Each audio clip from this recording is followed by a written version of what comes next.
বন্যার জমা জলের মধ্যে এবার ফাটল মালদার ভূতনি ব্রিজের সংযোগকারী রাস্তায়। প্রায় 100 মিটার এলাকা জুড়ে রাস্তার একপাশে ফাটল ধরেছে। স্থানীয়দের কথায় প্রশাসনের উচিত বিষয়টি গুরুত্ব দিয়ে বিবেচনা করা।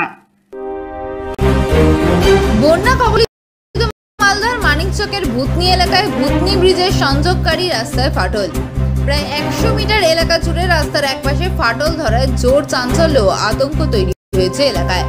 উল্লেখ্য, বর্তমানে গঙ্গা জলে ভাসছে গোটা ভূতনি এলাকা।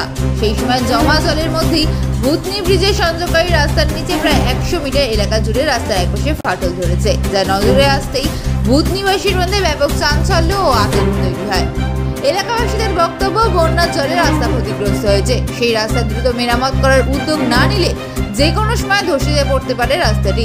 তাই প্রশাসনের উচিত বিষয়টি গুরুত্ব দিয়ে বিবেচনা করা।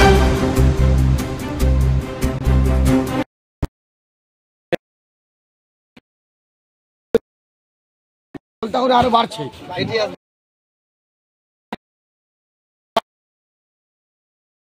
কোম্পানি মাল নিয়ে আসে।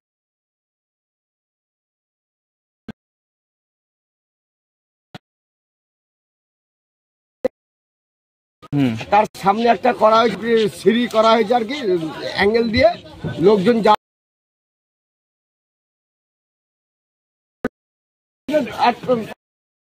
4 দিন ধরে আছে, 4-5 দিন। কত মিটার ফাটল হয়েছে? এটা ধরুন আপনি মিনিমাম 280।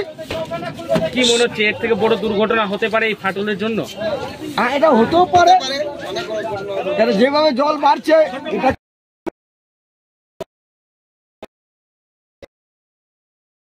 কিসের কারণে ফাটল হতে গেছে। এটা কোনো যে কাজ করে তার কোনো ই নাই আর কি, কাজ খারাপ করেছে তা বলবো না। বলে মনে করছেন কি অসুবিধা? এখন যেভাবে জল বাড়ছে, এখন এটা কেটে এখানে জল চলে আসতে পারে, আরো কিছুটা জল আসতে পারে। তাহলে কি অসুবিধা হবে?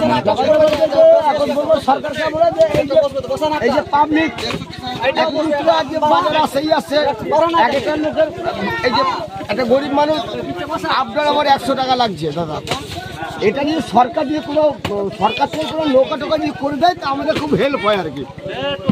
ঠিক আছে, আপনার নাম? আমার নাম প্রণব কুন্ডু।